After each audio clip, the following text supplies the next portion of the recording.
Lagi ngapain nih? Biasa pemanasan buat hari Minggu. Penasaran nggak? Yuk, stay tune!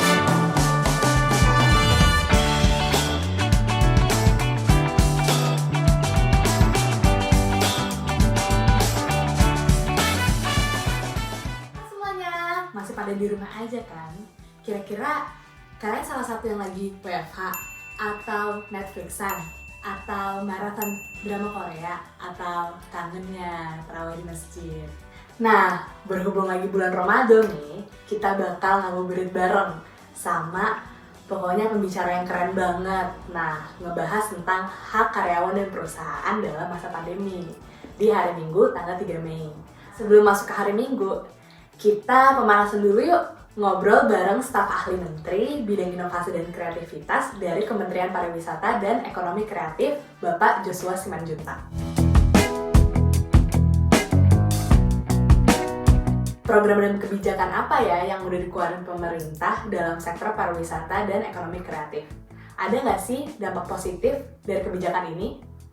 Jadi kalau kita lihat sekarang pandemik ini sudah masuk kepada fase penanganan darurat ekonomi ya.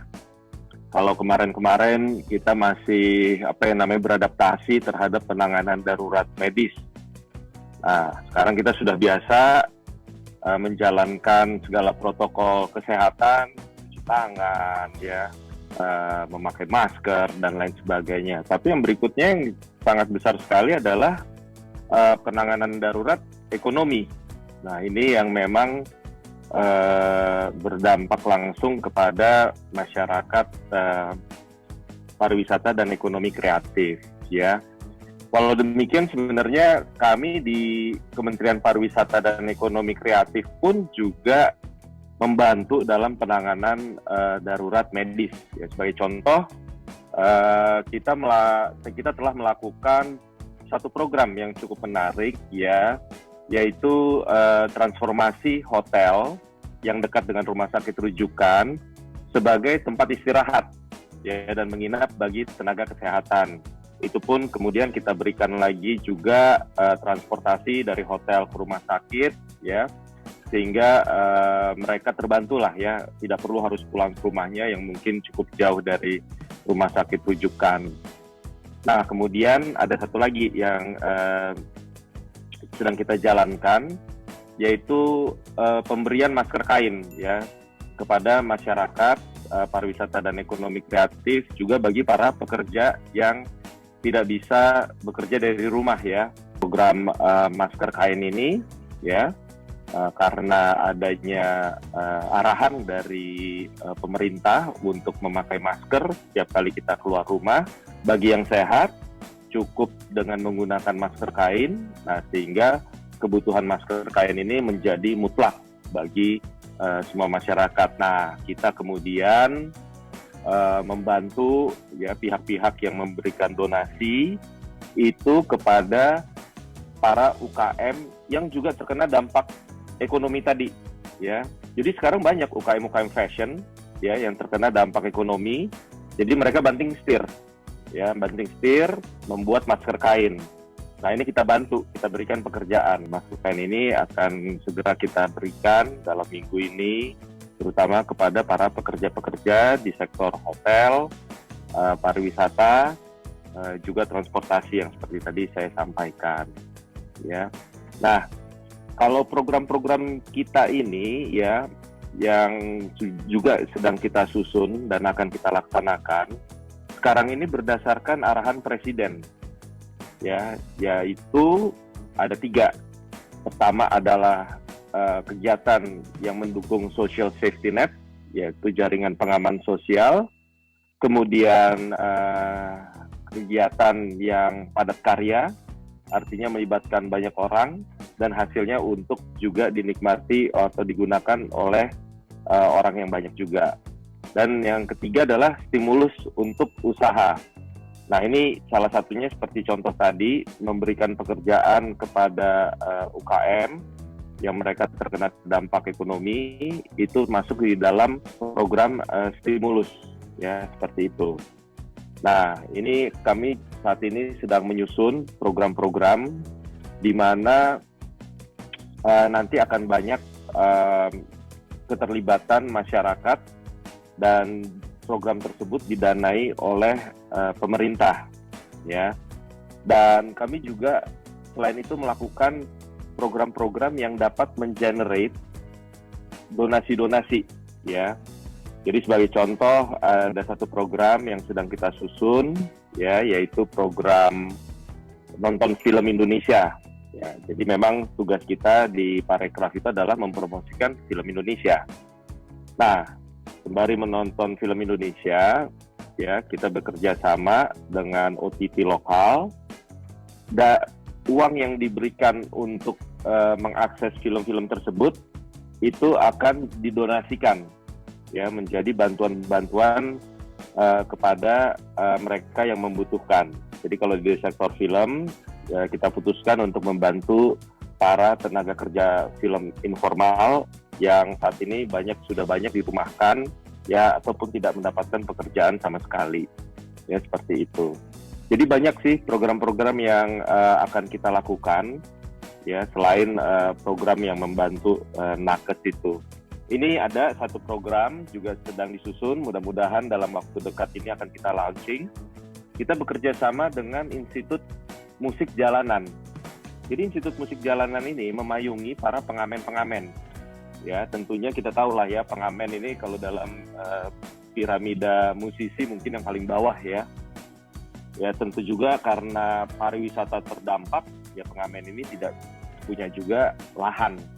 Nah, jadi di sini kami membantu para pengamen-pengamen, ya, untuk mereka memproduksi video, ya. Jadi Institut Musik Jalanan itu mempunyai fasilitas untuk membuat video. Nah, dari video ini nanti akan kita broadcast. Ya, jadi akan kita siapkan satu festival, ya, semacam festival, ya, di mana festival tersebut nanti akan memanggungkan para musisi jalanan ini, para pengamen ini. Nah, kemudian kita bekerja sama dengan GoPay. Nah, GoPay itu punya QR code. Nah, jadi nanti pada saat festival berlangsung, publik bisa mendonasikan. Ya seperti kita lah, kalau kita lihat pengamen, kita kasih apresiasi, ya, kita bilang apresiasi. Ya, sekarang apresiasinya udah digital nih, pakai QR code. Nah, dari apresiasi ini nanti kita kumpulkan, nanti akan kita gunakan untuk membantu musisi-musisi lain yang juga membutuhkan bantuan. Kita berikan stimulus, nah stimulus ini bisa menjadi social safety net. Jadi seperti itu. Nah, sekarang yang seru nih, kartu prakerja. Lagi banyak nih pro dan kontranya. Kira-kira apa sih latar belakang dari kartu prakerja dan tujuannya? Sebenarnya kartu prakerja ini, ya, tidak didesain, ya, untuk sebagai penanganan tanggap darurat. Jadi kartu prakerja itu memang tidak didesain untuk masa COVID ini, ya. Sebenarnya kartu prakerja itu adalah untuk mereka yang mencari kerja, kemudian mereka bisa upgrading skills, ya, sesuai dengan pekerjaan yang mereka inginkan, ya, ingin daftar. Ada juga untuk mereka-mereka yang sekarang sebenarnya sudah bekerja nih, ya. Nah, mereka ingin shifting ke sektor lain, ya. Dan di kartu prakerja itu mereka bisa daftar, ya, dan daftar. Nah, di dalam kartu prakerja itu sebenarnya diberikan uang, ya, dana. Nah, dana itu dipakai untuk mendaftar online training, ya. Nah, sebenarnya yang dipikirkan adalah begini, saat ini memang saat dimana akhirnya orang banyak dirumahkan, betul toh, ya, orang dirumahkan. Nah, kalau kita belajar dari pengalaman tahun 98 dulu, ya, pada saat terjadi krisis moneter, ya, banyak yang akhirnya mereka bertransformasi karena kepepet gitu, ya, mereka bertransformasi menjadi entrepreneur di berbagai bidang. Yang kalau saya ingat dulu itu banyak sekali yang akhirnya buka-buka warung, ya. Nah, warung di pinggir jalan di Kebayoran Baru dulu saya masih ingat di Jalan Joko Sutono, Brawijaya itu banyak banget itu warung-warung ya. Akhirnya mereka dapat pendapatan, penghasilan ya seperti itu. Nah, contoh lagi ya yang saya dapat beberapa waktu lalu, informasi saya terima, banyak yang sekarang sudah bertransformasi, mereka berusaha untuk survive dengan berjualan berbagai macam barang. Ya, ada di Bali, waktu itu saya dapat informasi front desk tadinya, ya hotelnya tutup, kemudian dirumahkan. Jadi ini suami istri, ya suaminya adalah chef. Kemudian mereka berdua bikin kue, ya bikin kue-kue kering, ya. Kemudian mereka jual, ya. Dan itu bisa menopang ekonomi mereka, ya untuk saat ini. You never know, kalau memang enak, bisa berkembang menjadi bisnis setelah pasca COVID ini. Nah, sekarang sebenarnya tujuannya adalah apa sih yang bisa kita pelajari ya untuk nantinya bisa kita lakukan di rumah, kemudian bisa menjadi suatu pendapatan, ya mendapatkan nilai ekonomi lah istilahnya, ya. Dan setelah pasca COVID, siapa tahu malah bisa berkembang menjadi satu usaha yang mungkin dia tidak perlu kembali bekerja lagi, ya seperti itu. Maksudnya kembali bekerja di pekerjaan sebelumnya, ya. Nah itu sebenarnya filosofinya itu seperti itu gitu loh, memberikan satu skill, kemudian skill itu dikembangkan, ya. Nah memang saat ini yang belum ada adalah terusannya lah, kira-kira seperti itu. Atau tadi seperti Mas sampaikan ya,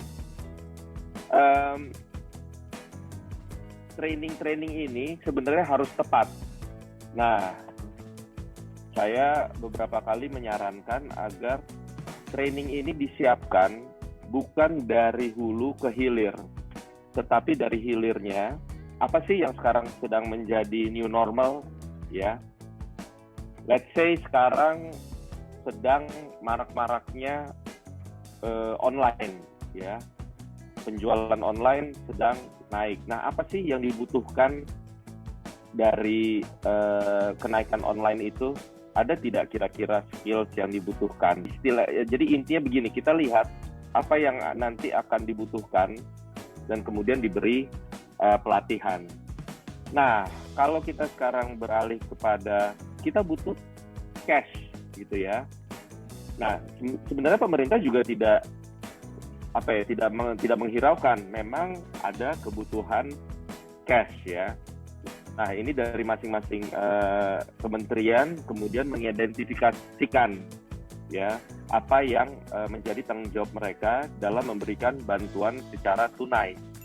Sebagai contoh, Kementerian Desa, Pembangunan Daerah Tertinggal dan Transmigrasi ya, PDTT, Kementerian PDTT itu memberikan BLT sebesar Rp600.000 kepada masyarakat desa, dan ini diambil dari apa yang dikatakan dana desa, ya.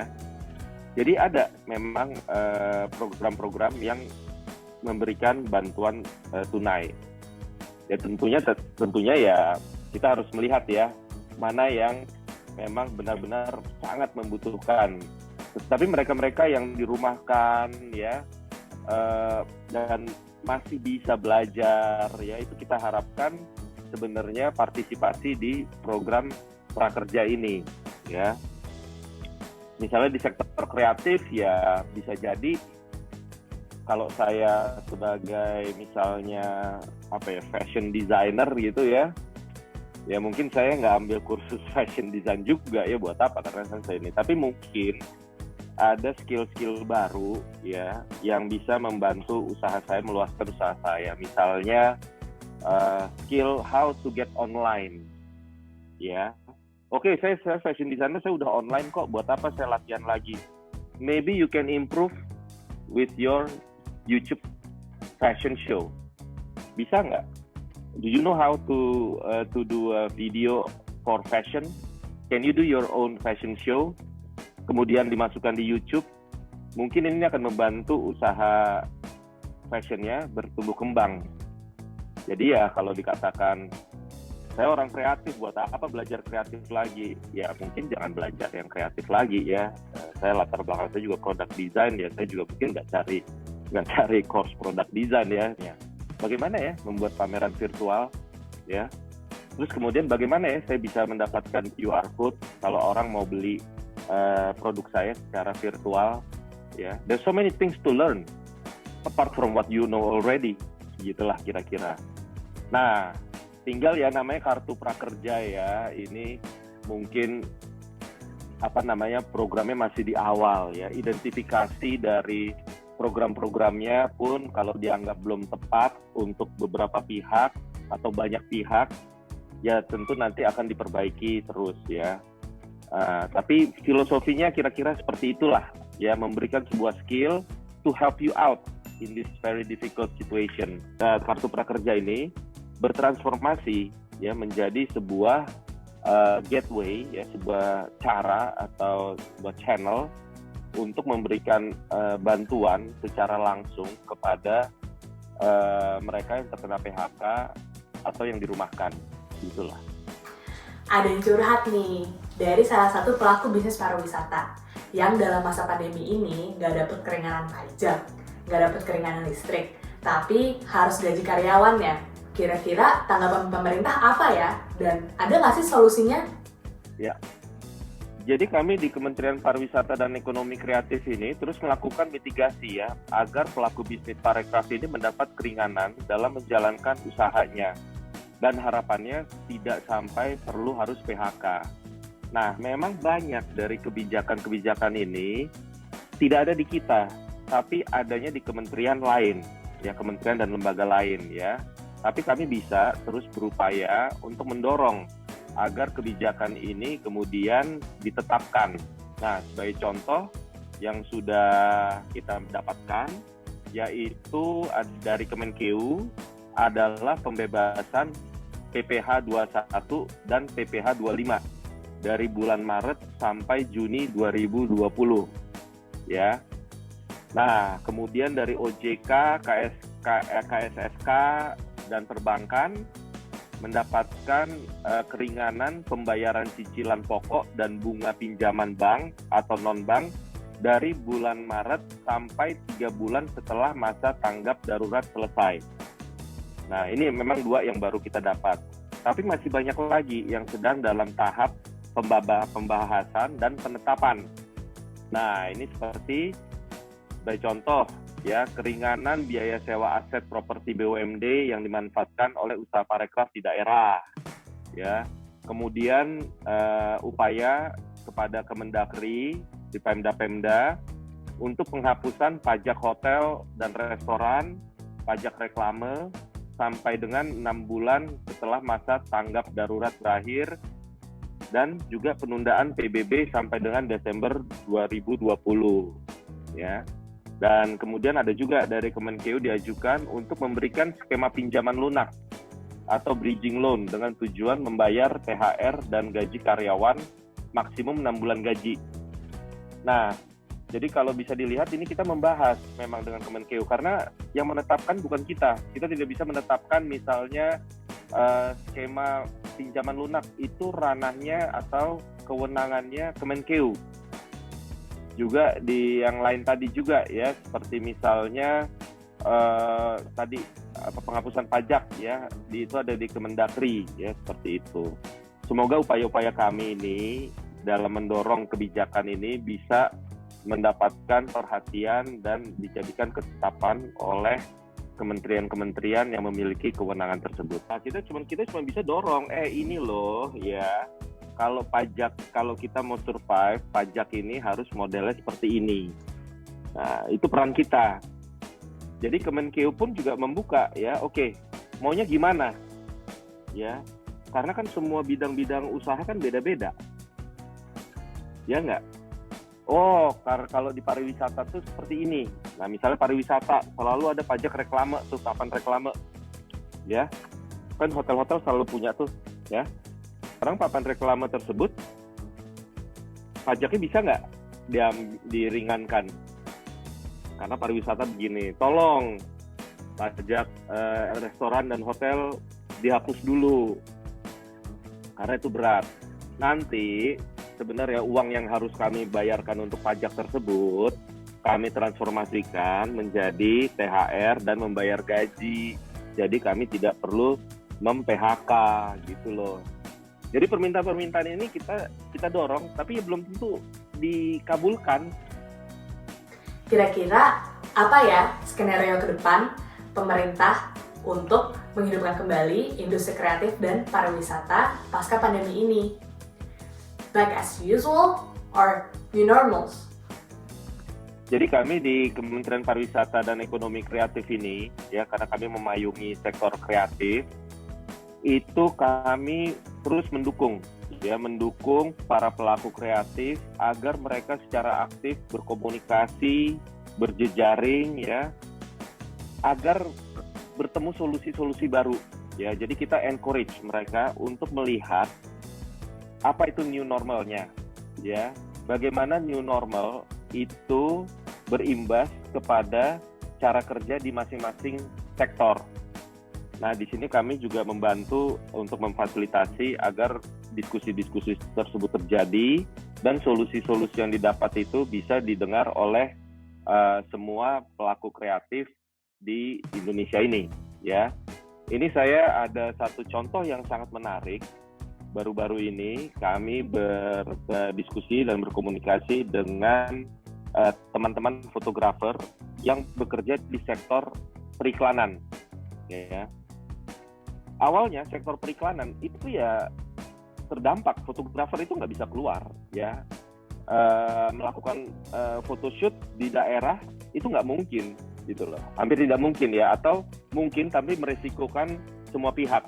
Nah, ini menarik sekali, ya. Jadi ada salah satu fotografer namanya Heret, ya, dan juga Saka, ya, mempunyai satu ide. Ya, karena ada new normal yang seperti ini, ya, itu membuat program namanya Shoot from Home. Nah, apa itu artinya Shoot from Home? Jadi, iklan-iklan yang dilakukan itu dikontrol dari rumah secara digital. Nah, terus bagaimana syutingnya yang realnya? Karena kan shoot harus shoot, gitu toh, ya. Nah, kebetulan ada project mereka harus shoot di Surabaya. Ya, karena kebetulan kalau tidak salah model yang di shoot itu memang adanya di Surabaya, ya.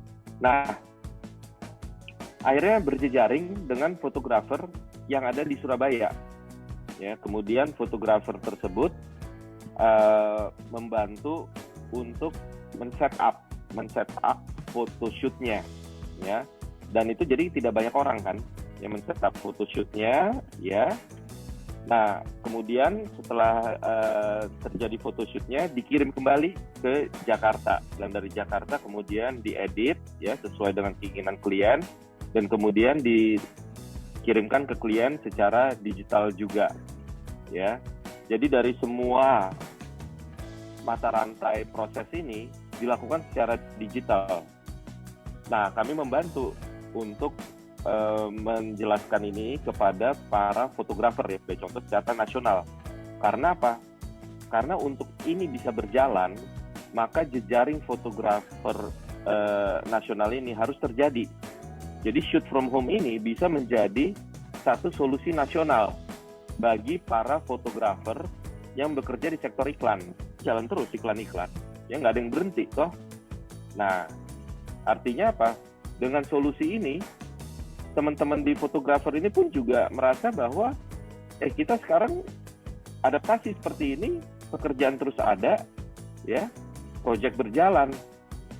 Jadi kalau dikatakan, ya, sebenarnya kami tetap sebagai apa yang kami lakukan dulu, hanya beda saja caranya, ya, seperti itu. Kliennya juga tetap sama, ya, dan pekerjaannya terus berjalan seperti itu. Nah, ini nanti kami akan encourage ke berbagai sektor lagi. Yuk kita pikirkan, kita identifikasikan dengan tools yang kita punya sekarang, apa yang bisa kita lakukan. Ya, mungkin tidak semua sektor itu dengan digital ya, tetapi paling tidak ada solusi-solusi yang bisa membantu agar terus berjalan dengan new normal ini. Kita lihat sekarang musik. Yang terakhir-terakhir ini kan ada konser di mana masing-masing itu menyanyi kan, ya. Bukan berarti tidak mungkin loh kita rekaman online. Jadi musisi menurut saya bisa saja tetap rekaman istilahnya, ya. Melalui seperti ini mungkin, tapi mungkin juga nanti akan ada tools-tools adaptasi terhadap situasi digital ini. Mungkin nanti akan ada tools ya, namanya virtual studio, ya masing-masing punya di plugin. Saya main gitar, Mas main bass di Jerman, ya. Siapa lagi main keyboard di mana, somebody play drum di mana. Yuk kita rekaman bareng. Saya punya musik baru, kita buat satu album seperti itu, ya kan? Nah, adaptasi jadi dari new normal. Jadi mungkin COVID ini adalah CTO ya, Chief Transformation Officer, paling efektif